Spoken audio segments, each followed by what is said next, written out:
Bugün fiziki kəmiyyətlər arasında qrafik asılılıqlardan danışacağıq.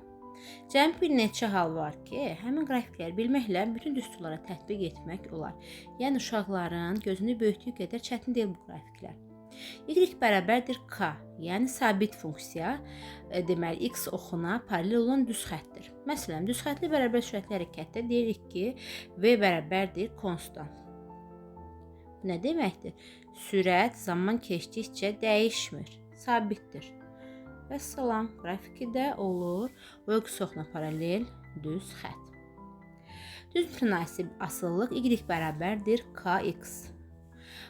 Bu funksiyanın qrafiki düz xəttdir.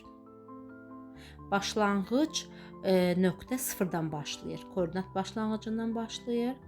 Buna aid bir düstur misal göstərək. Məsəl üçün f bərabərdir, deməli s bərabərdir vt düsturunda s-in t-dən asılı qrafiki koordinat başlanğıcından keçən düz xəttdir. İstənilən düstur üçün bu keçərlidir. Əsas odur ki, deməli y və x arasındakı asılıq düz mütənasib olsun. Kvadrat asılılıq yoxdur, tərs asılılıq yoxdur, kökaltı yoxdur və s. Düz mütənasib asıllılığın biri də xətti asılılıqdır. Burada deməli b sıfırdan fərqli bir əmsaldır. Əslində ikinci qrafikindən eynidir. Fərq sadəcə qrafik koordinat başlanğıcından deyil, müəyyən bir b nöqtəsindən başlayır.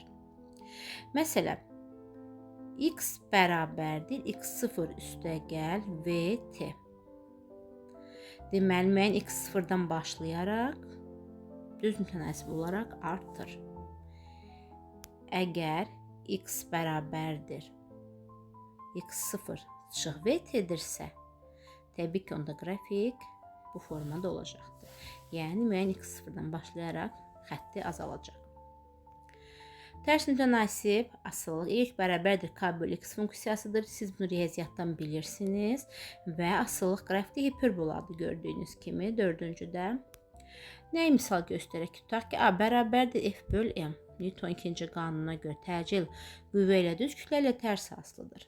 Harda kəsr görürüksək, deməli, asılı olan kəmiyyət kəsrin məxrəcinin təbii ki, tərs asılıdır. Məxrəc artdıqca kəsrin qiyməti azalır. Hiperbola A-nın m-dən asılılığını bu formada göstərə bilərik. Məxrəcdə kvadrat da ola bilər, məxrəcdə kök altı da ola bilər. Yenə də asıllıq hiperbola olacaq. 5-ciyə baxırsınız, o da hiperbolaya bənzəyir. Məxrəcdə kvadrat olsa belə. 6-cı, bayaq dediyim kimi məxrəcdə kök altı olsa belə qrafik hiperbolaya bənzəyir. 7-ci kvadrat funksiya. Y bərabərdir ax kvadratı. Gördüyünüz kimi bu asıllığın qrafiki paraboladır. Ona oxşar olan bütün düsturlarda qrafik bu formada olacaq. Məsəl üçün y bərabərdir mv kvadratı bölü 2. Burada y v də necə asılıdır? Kvadratik asılıdır. 8-ci y bərabərdir a kök altı x funksiyası kök altı asılılıqdır və 8-ci funksiyanın qrafikini çəkirik. Misal göstərək ki, məsələn, t bərabərdir 2 pi kök altıda else. Gördüyümüz kimi t l-dən c-dən kök altı asılıdır.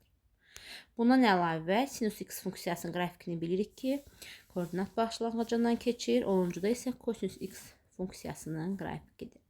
Yəni, yüzlərlə düsturun hamısı, bax bu 10 dənə